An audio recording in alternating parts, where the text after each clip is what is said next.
Hi மக்களே. So இன்றைக்கி ஒரு குட்டி மினி விலாக் தான் பார்க்க போகிறோம்.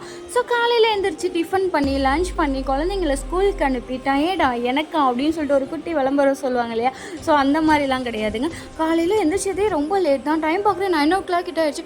ஐயோ ஹாசினை ஸ்கூலுக்கு கிளப்பணுமே சொல்லிட்டு அவசர அவசரமாக ஸ்கூலுக்கு அனுப்பி இங்கே வந்து பார்த்தா ப்ரேயர் டைமே ஆயிடுச்சு. சரி என்ன ஹாசினை வீட்டில் ஸ்கூலில் விட்டுட்டு ஸோ ரிட்டன் வரப்போ சரி ஓகே இன்றைக்கி ஃப்ரைடேலேயே அதான் நான்வெஜ் சமைக்கலாமேன்னு சொல்லிட்டு நான் சிக்கன் வாங்கியிருந்தேன். சரின்னு சொல்லிட்டு சிக்கன் வாங்கிட்டு நான் நேராக வீட்டுக்கு வந்துட்டேன். ஸோ சிக்கன் போட்டு முருங்கைக்காய் போட்டு நல்லா தக்குன்னு ஒரு குழம்பு வச்சுருக்கேன். ஸோ இந்த குழம்பு எப்படி வைக்கணுன்றதை நான் நெக்ஸ்ட் வீடியோவில் சொல்கிறேன் பாருங்கள். ஸோ இப்போ அதுக்கு சைடிஷாக வந்து நான் சிக்கன் 65 செஞ்சுருக்கேன். ஸோ இது வந்துட்டு ஹாசினுக்கு ரொம்ப பிடிக்கும். ஹாசின்றது யாரும் இல்லை, என்னோடய பையன் தான். என் பையன் நேம் வந்து ஹாசின். ஸோ அவருக்கு வந்து இப்போ நான் சாப்பாடு கொஞ்சோண்டு எடுத்து கொஞ்சோண்டு குழம்பு ஊற்றி நல்லா கிளறி கொஞ்சோண்டு நெய் ஊற்றி நல்லா கிளறிட்டேன். கிளறி லஞ்ச் பாக்ஸில் சாப்பாடு எடுத்து வச்சுட்டு அப்புறம் வந்து பார்த்திங்கன்னா நான் செஞ்சு வச்சுருக்கேன் இல்லையா சிக்கன் 65. ஸோ அது ஒரு 4-5 பீஸ் எடுத்து வச்சுட்டேன். ஏன்னா குழந்தைங்க பசங்களோடு சேர்ந்து சாப்பிட்றப்ப தான் கொஞ்சம் சாப்பாடு இறங்கும். அது ஸ்கூலில் சாப்பிட்டா தான் உண்டு. ஏன்னா வீட்டில் வந்து அந்தளவுக்கு சாப்பாடே இறங்காது.